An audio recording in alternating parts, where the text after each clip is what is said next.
Welcome everyone, আমি সায়ন্তন, তোমরা দেখছো বিয়ন্ড দ্য ফ্রেমস। সো আজকে রিসেন্ট কিছু মুভি আপডেটস ও আপকামিং কতগুলো মুভি প্রজেক্ট সম্পর্কে আলোচনা করবো। সো চলো তাড়াতাড়ি ভিডিওটা শুরু করা যাক। তো বীরাঙ্গনা বলে একটা প্রজেক্টের ট্রেলার রিসেন্ট লঞ্চ করেছে, দেখে খুবই ভালো লাগছে ট্রেলারটা এবং গল্পটাও খুব ভালো হবে আশা করা যাচ্ছে। যে কাস্টিং এর যখন নাম রিলিজ করেছিল একটা একটা করে, তখন মনে হয়েছিল যে গল্পটা আর পাঁচটা সিরিয়াল কিলার এবং তাকে ধরার জন্য পুলিশের যে স্টেপগুলো নেয় সেই মতোই হবে, কিন্তু গল্পের মধ্যে ইউনিকনেস আছে। ট্রেলারটা দেখে বোঝা যাচ্ছে, ট্রেলারটা অবশ্যই দেখো। এবং সেখানে বাংলা কমিউনিটির ফেমাস কন্টেন্ট ক্রিয়েটর নিরঞ্জন আছে আর সন্দীপ্তা সেন আছে মেল লিড ক্যারেক্টারের মধ্যে, মানে একজন ভিলেন আর একজন হিরো এরকম টাইপের লিড ক্যারেক্টারের মধ্যে আছে।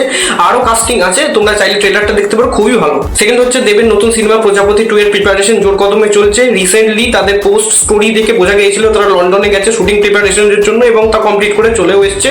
সো বোঝা যাচ্ছে প্রজাপতি 2 এর কাজ অলমোস্ট খুব ভালোভাবে এগুচ্ছে। আশা করা যাচ্ছে ক্রিসমাস টাইমে বা এই বছরের শেষের দিক করে মুভিটা রিলিজ হতে পারে। গল্প শোনা যাচ্ছে আগের থেকে একটু বেটার হবে, এইবার আরো বেশি অডিয়েন্স এঙ্গেজিং গল্প হবে। আর একটা বাংলা সিনেমার ট্রেলার রিসেন্টলি লঞ্চ করেছে, 4-5 দিন হয়েছে, নাম হচ্ছে গুড বাই মাউন্টেন। ইন্দ্রাশিস আচার্যর ছবি, খুবই ভালো ট্রেলারটা হয়েছে। ইন্দ্রাশিস আচার্যর কাজ তুমি যদি আগে দেখে থাকো তাহলে বুঝবে একটা পোয়েটিক ব্যাপার সবসময় লুকিয়ে থাকে, সেটা তো একটা অ্যাট্রাকটিভনেস বটেই, কিন্তু তাছাড়াও টিপিক্যাল সেই family drama, relationship based drama তেমন হবে না। গল্পের মধ্যে খুব ডিপ ইমোশনস ক্যারি করছে, ফ্যামিলি ওরিয়েন্টেড আছে, রিলেশনশিপ বেসড আছে, কিন্তু ছোট ছোট মেটেরিয়ালস এর উপর ফোকাস করা হয়েছে এবং ওই ইমোশনাল হিটটা যদি তুমি পেয়ে যাও তোমার গল্পটা খুবই ভালো লাগবে। ট্রেলার অবশ্যই দেখতে পারো। তোমার যদি ফ্যামিলি ড্রামা টাইপের সিনেমা সিরিজ দেখতে ভালো লাগে তাহলে গুড বাই মাউন্টেনের ট্রেলারটা একবার দেখো, খুবই ভালো লাগবে। এরপর আসা যাক হলিউড বলিউডের কতগুলো আপকামিং প্রজেক্ট সম্পর্কে। ফার্স্টলি স্ট্রেঞ্জার থিংস সিজন 5 এর ট্রেলার লঞ্চ হয়ে গেছে এবং এটা ফাইনাল সিজন হিসাবেই মিকাসাদা বলে দিয়েছে এবং সিজন 5 এর রিয়াকশন আমি দিয়েছি, চাইলে দেখে নিতে পারো। খুবই অসাধারণ লাগছে ট্রেলারটা এবং কিছু নতুন এলিমেন্টস অবশ্যই আছে। মিকাসাদা এটা কত গ্র্যান্ড স্কেলে বানানোর চেষ্টা করেছে এবং কিছুগুলো ডিপ ইমোশনাল টোনও ট্রেলারটা ক্যারি করছে।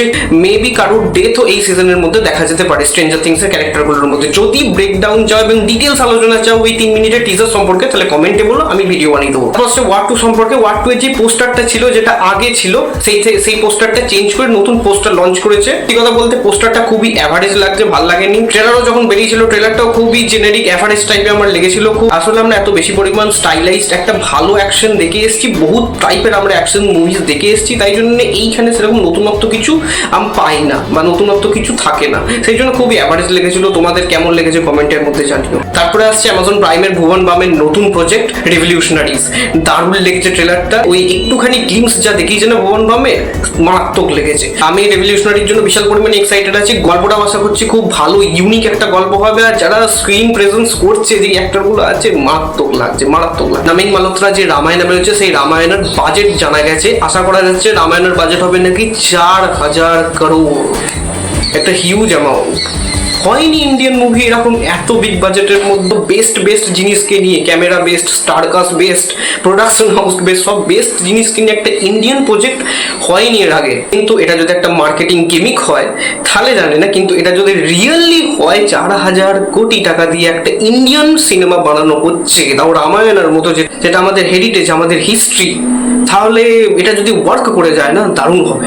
এবং আপকামিং মুভি প্রজেক্ট রিলেটেড যদি জিনিস জানতে তোমার এক্সাইটমেন্ট থেকে থাকে, ইন্টারেস্টেড থেকে থাকে, বিয়ন্ড দ্য ফ্রেমসকে অবশ্যই সাবস্ক্রাইব করে বেল বাটনটা প্রেস করে দাও। ততক্ষণ অবধি বাই।